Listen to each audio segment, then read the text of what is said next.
கர்த்தருக்கு பிரியமானவர்களே, இன்றைக்கும் கூட யார் தேவனுடைய புத்திரர்கள் என்பதைத்தான் தியானிக்க போகிறோம்.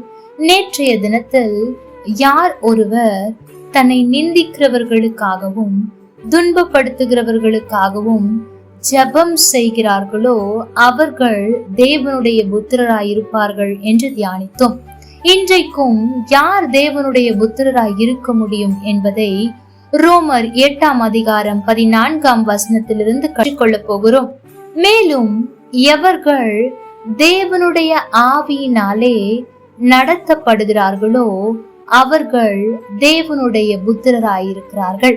எனக்கு பிரியமான தேவ பிள்ளைகளே, யார் ஒருவர் என் விருப்பம் அல்ல, என் ஆசை அல்ல, என்னுடைய சந்தோஷங்கள் அல்ல, ஆண்டவர் என்னை குறித்து என்ன வைத்திருக்கிறாரோ அது என் வாழ்க்கையில் நடக்க நான் ஒப்பு கொடுப்பேன், அவர் சொல்லுகிறபடிதான் நான் நடப்பேன், என் மாம்ச சிந்தை ஒன்று சொல்லுகிறது ஆனால் நான் அதை கேட்க மாட்டேன், என்னுடைய உள்ளான ஆவி எனக்கு என்ன சொல்லுகிறதோ அதை கேட்பேன் என்று யார் ஒருவர் இந்த காரியத்தில் தெளிவாயிருக்கிறார்களோ அவர்கள் தேவனுடைய புத்திரராயிருப்பார்களாம்.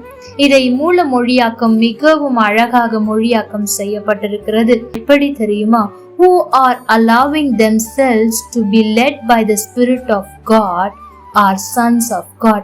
அதாவது யார் ஒருவர் ஆண்டவரே நீரே என்னை நடத்தும், நீர் என்ன சொல்லுகிறீரோ அதை செய்வேன், நீர் செய்ய நினைப்பதை மட்டும் தான் நான் செய்வேன் என்று ஆவியானவருக்கு தன்னை முழுமையாய் ஒப்பு கொடுக்கிறார்களோ அவர்கள் தேவனுடைய புத்திரராய் இருக்கிறார்கள் என்று வேதம் சொல்லுகிறது. இந்த வார்த்தையை கேட்கிற எனக்கு பிரியமான தேவ பிள்ளைகளே, சற்று சிந்தித்து பாருங்கள்.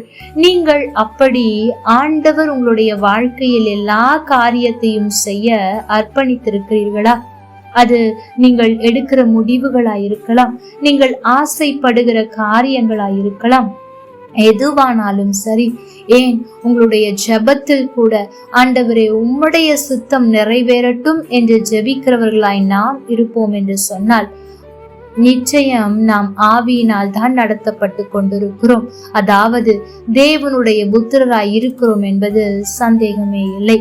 ஆகவே இந்த நாளில் உங்களை நீங்களே ஆராய்ந்து பாருங்கள்.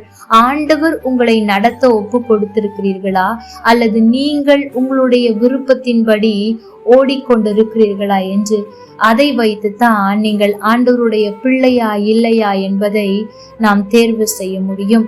இந்த நாளில் உங்களை நீங்களே ஆராய்ந்து பாருங்கள். கர்த்தர் தாமே உங்களோடு கூட இருந்து உங்களை ஆசீர்வதிப்பாராக. ஆமென். லைக் பண்ணுங்க, ஷேர் பண்ணுங்க.